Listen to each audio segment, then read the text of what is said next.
Good afternoon.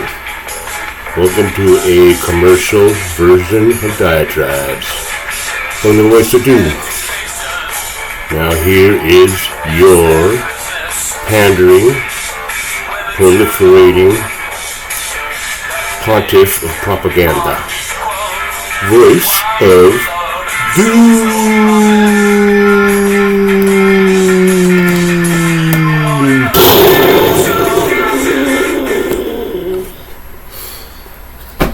I'm trying to get the hang of this bumper music.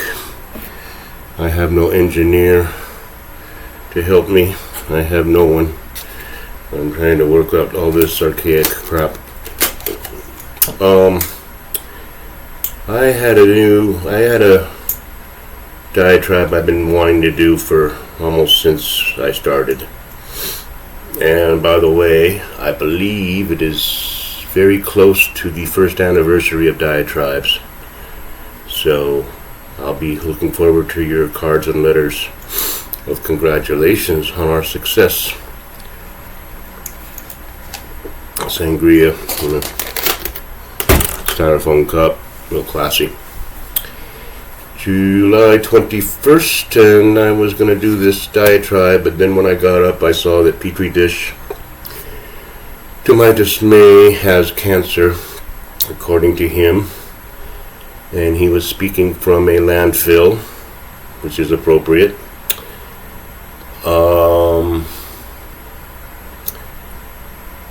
And apparently they had to walk it back. But I guess the reason that he said he got cancer was because his state of Delaware is in such a serious polluted state, which he's been running for 50 years. So I don't understand that. But we do understand it, don't we? You complain about the things that you're responsible for creating. But I wanted to just pay homage to Petri on his recovery from skin cancer back in 1952. And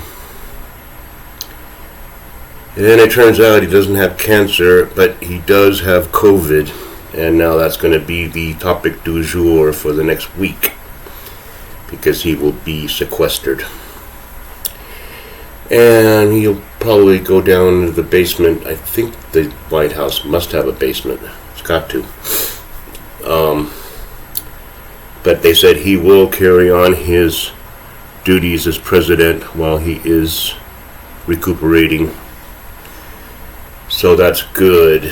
I noticed that they never say that Orangey was still doing his presidential duties if he went to Mar-a-Lago or if he went golfing.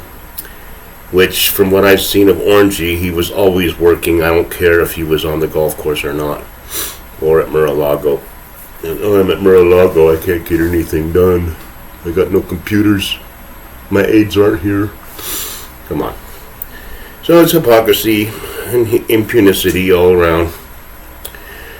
But they're going to talk about that now. They don't really want to get into Petri dish's medical condition. They're doing their best to try to just say, yes, he's fine, he just had a checkup, everything's, good. Don't want to touch the cognitive ability, but now that they have to, the White House spokespeople, as bad as they are, have to communicate to the press and the public the situation of Petri dish's COVID condition, and in the process word gets out that he's on other medications. So they're talking about the provolactone, or I don't know what the hell it is, some therapeutic that they lambasted 2 years ago, but now is perfectly fine for Petri dish to take. These medications counteract each other, or contraindicate, I don't know, contraindications. Anyway, he's taking a blood thinner, which is warfarin. I have a little bit of experience with that. Not that I have thick blood, but my wife had to take warfarin for about a day before she started bleeding out. And I know it's a fast-acting and it's an effective pharmaceutical.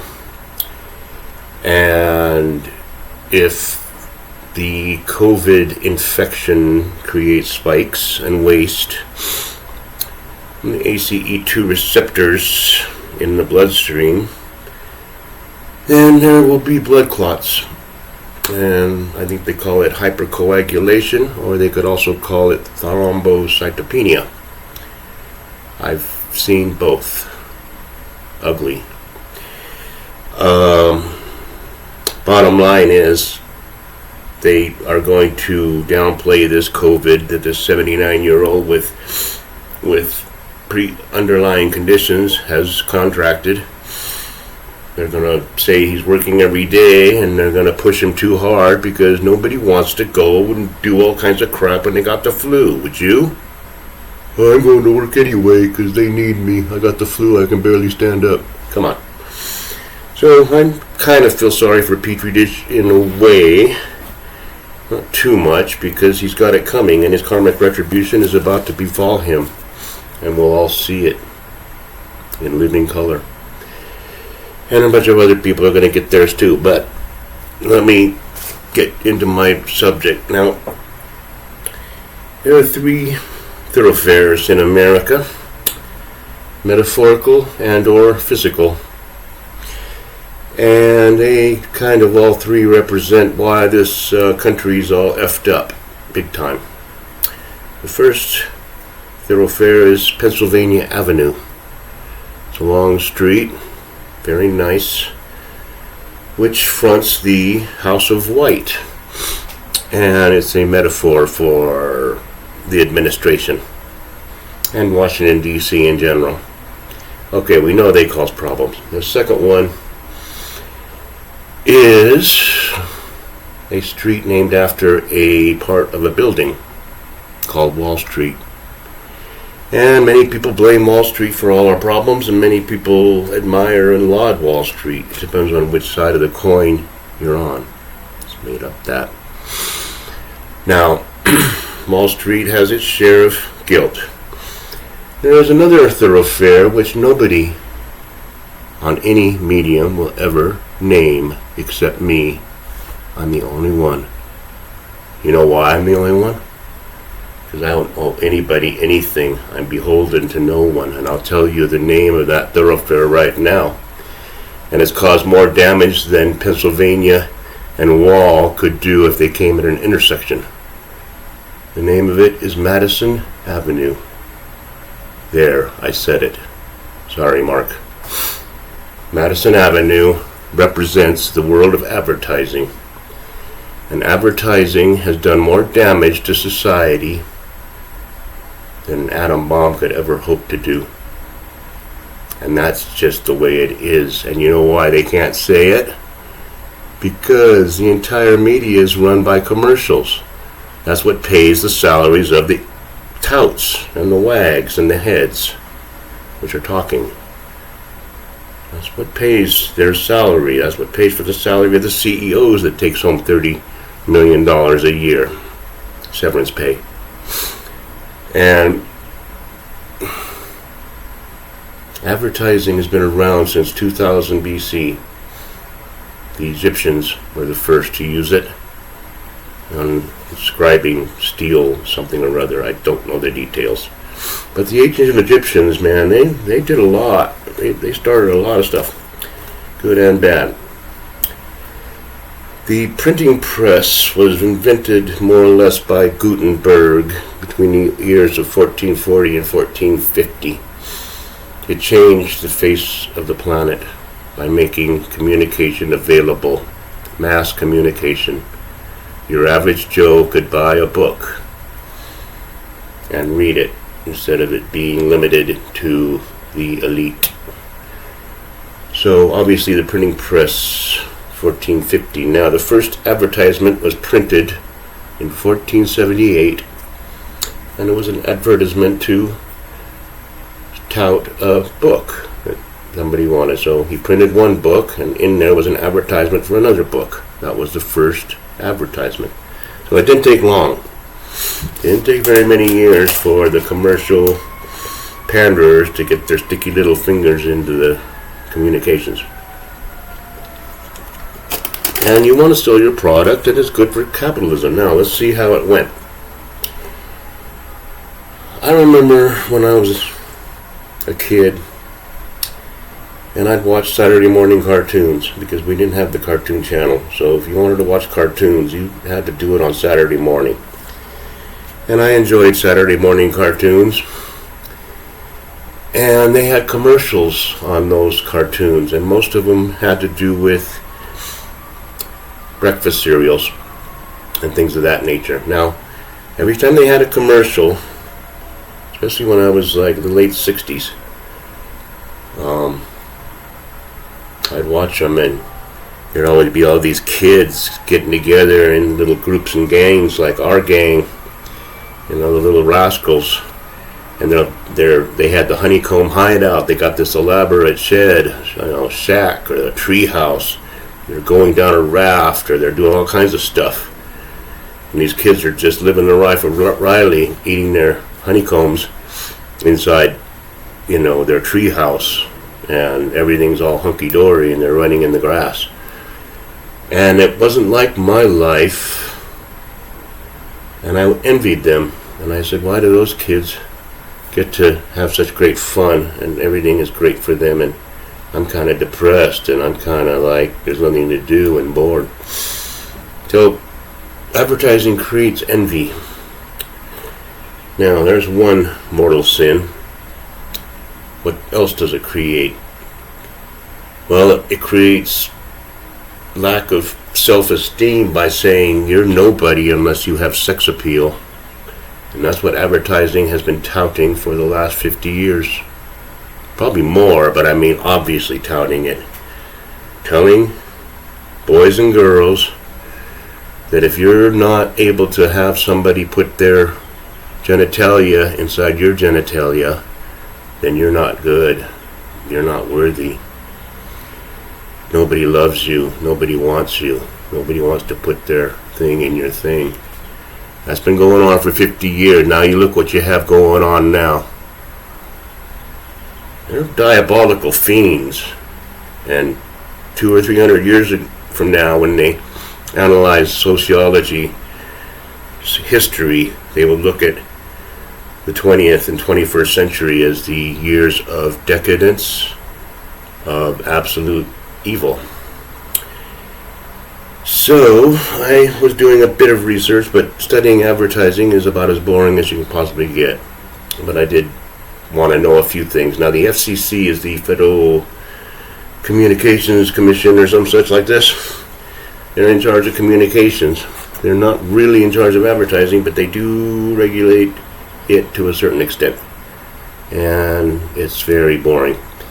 I looked up the FTC, and do they regulate advertising? Yes, they do. Now, they have a thing in the FTC called truth in advertising. You cannot say something that's not true. You can couch your terms to make it sound like we're the best, or it's something so subjective that you can't say if it's true or not, but you can't just say things to the effect of, and I've seen this on the internet, switch this in your mouth twice a day and your teeth will grow back. I just don't believe it. If that were true, it would be just, everyone would be.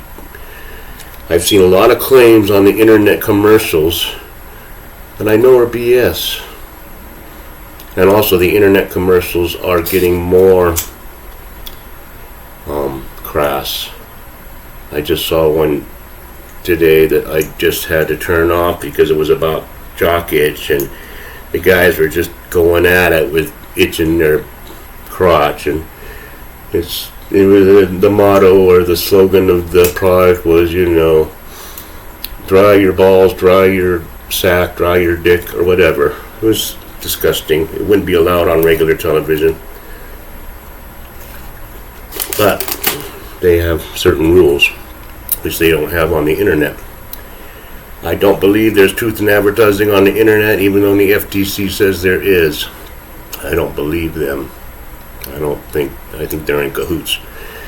And in conclusion,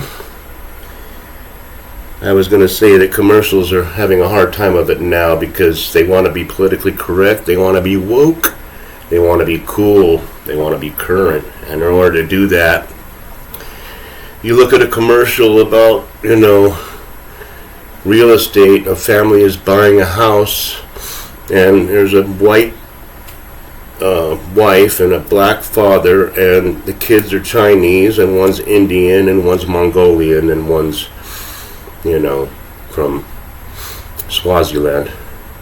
So they may adopt children, I don't know, but they just want to get everybody in there and call it a family. Now that's great. I got nothing against that. My family is totally interracial anyway, too. But it's just they go overboard trying to be correct. And white people are getting the bums rap because I guess since they dominated the airwaves for so many decades, now it's time for them to take a back seat. So you'll see a token Caucasian now and again on a commercial, but mostly no. That's obvious. I don't want to get into that because then it gets like you're beginning canning. So I'll leave it at that. I went 16 minutes. I didn't really say much, but I wanted to say that about Madison Avenue because nobody else can say it. Only me. Because I got no sponsor. That's my sponsor right there. So I can get away with saying that. Nobody's going to come knocking on my door saying you're going against the powers that be. You're biting the hand that feeds. I got no hand to bite. So it's getting too long. I'll bid you adieu and enjoy the propaganda of the day. Good night.